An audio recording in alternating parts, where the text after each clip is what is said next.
Assalamualaikum warahmatullahi wabarakatuh. Halo teman-teman, welcome to Stadira, Study with Safira. Nah, kali ini kita akan membahas mata kuliah logika yang bersumber dari buku materi pokok Universitas Terbuka dengan kode ISIP 4211. Nah, materi apa aja sih yang akan dibahas? Ini dia materi-materi yang akan dibahas pada mata kuliah logika ini.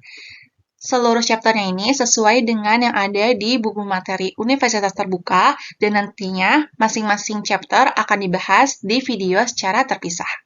Kita masuk ke pembahasan modul ketiga, yaitu analisis dan definisi.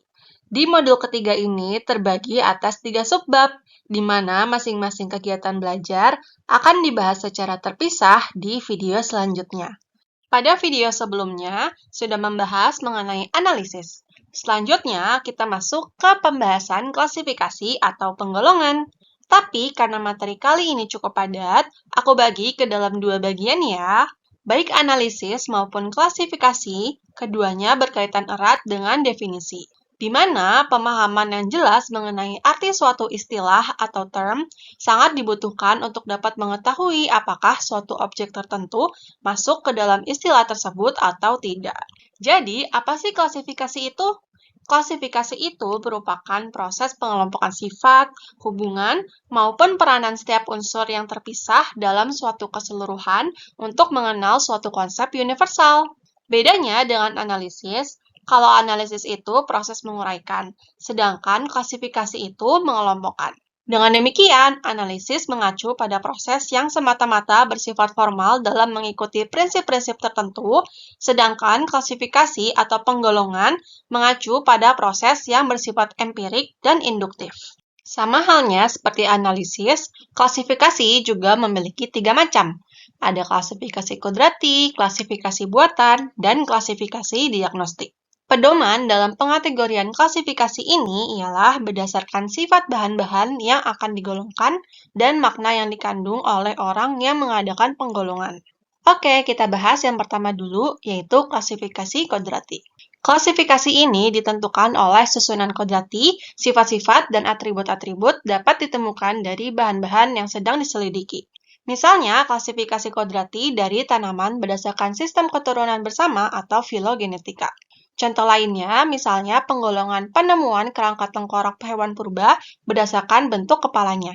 Kedua, ada klasifikasi buatan. Klasifikasi ini ditentukan oleh suatu hal yang praktis dari seseorang, biasanya untuk memudahkan dalam menangani suatu hal atau menghemat waktu. Misalnya, pengklasifikasian daftar karyawan yang menerima hampers lebaran berdasarkan urutan huruf abjad. Klasifikasi ketiga ada klasifikasi diagnostik. Klasifikasi ini disebut juga dengan klasifikasi perantara. Klasifikasi diagnostik itu merupakan gabungan antara klasifikasi kodrati dan klasifikasi buatan. Coraknya mungkin dapat ditemui pada suatu bidang yang baru atau sebagian berkembang, seperti pada ilmu-ilmu sosial. Contoh dari klasifikasi diagnostik ini adalah penggolongan jumlah kecelakaan di jalan tol hanya berdasarkan korban jiwa, waktu, dan tempat kejadian untuk dimasukkan ke dalam pencatatan laporan pihak tol setempat. Nah, setelah kita mempelajari berbagai macam klasifikasi, berikut aku sajikan 3 bentuk studi kasus yang bisa teman-teman kerjakan dengan topik yang sama, yaitu penggolongan buah stroberi untuk menjadi salah satu bahan atau pelengkap kue. Dengan pendekatan yang berbeda-beda, kira-kira masing-masing studi kasus ini menggunakan klasifikasi apa aja ya? Sertakan jawaban teman-teman di kolom komentar. Oh iya, soal studi kasus ini akan aku input sebagai bonus ke dalam latihan soal, dan untuk jawabannya bisa teman-teman cek di pembahasan latihan soal yang ada di bawah description box ini ya. Semua informasi sudah aku update di akun X aku, yaitu @stadira_, dan secara berkala juga aku posting infonya di postingan YouTube. Jangan lupa di-follow akun X Stadira, subscribe akun YouTube Stadira, dan share ke teman-teman kamu biar bisa belajar bareng-bareng. Selanjutnya, kita akan bahas mengenai hukum-hukum dari klasifikasi. Sebenarnya, hukum-hukum dari klasifikasi ini sama saja dengan hukum-hukum analisis, meskipun macam-macam dari keduanya itu berbeda. Hukum pertama, ada klasifikasi harus hanya ada satu asas tertentu. Hukum ini berlaku juga pada beberapa pengelompokan yang berada dalam satu konsep umum. Nah, dengan begitu menghasilkan ada keterjaminan diperolehnya susunan logika dan menjauhi adanya klasifikasi bersilang atau klasifikasi simpang siur antar kelompok satu dan kelompok lainnya. Hukum kedua, klasifikasi harus sampai tuntas dan jelas. Maksudnya gimana? Jadi, hukum ini berlaku bagi bidang-bidang yang dapat bertambah luas. Klasifikasi yang tidak lengkap ketika suatu ilmu sudah menjadi sistematik dan saling berkaitan akan memperburuk keadaan. Maka dari itu, hukum tuntas dan jelas ini harus berlaku pada klasifikasi. Hukum ini menjadi sebuah harapan untuk sebagian dapat dipenuhi dalam bidang yang bertambah luas. Misalnya dalam ilmu-ilmu yang dinamik, kayak biologi, zoologi, kimia, maupun ilmu-ilmu sosial. Hukum ketiga, sebagai hukum terakhir dari klasifikasi ini, yaitu unsur-unsur sebagai bagian dalam menyusun konsep universal harus jelas terpisah satu sama lainnya.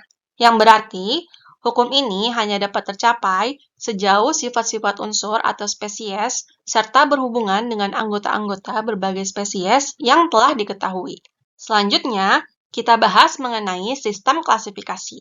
Nah, klasifikasi ini dimulai dari infima spesies, lalu dari sejumlah infima spesies tersebut dapat dikelompokkan menjadi golongan yang lebih besar. Himpunan yang lebih tinggi dari suatu kelompok dinamakan dengan proximum genus, yaitu genus yang terdekat dari suatu kelompok. Hal ini berlanjut hingga mencapai golongan tertinggi yang disebut dengan summum genus. Sekian pembahasan bagian pertama dari klasifikasi. Tadi sudah dibahas mengenai definisi dari klasifikasi, perbedaan antara klasifikasi dan analisis, macam-macam klasifikasi dan juga hukum-hukumnya, pengantar dari sistem klasifikasi, serta studi kasus tentang macam-macam klasifikasi, agar teman-teman lebih kebayang nih mengenai materi kali ini. Untuk pembahasan lebih lanjut mengenai sistem klasifikasi akan dibahas di video selanjutnya ya. Bagi teman-teman yang ingin review materi, aku sediakan latihan soal gratis yang bisa teman-teman akses di description box di bawah video ini. Semangat terus untuk menambah wawasannya. See you on the next video. Wassalamualaikum warahmatullahi wabarakatuh.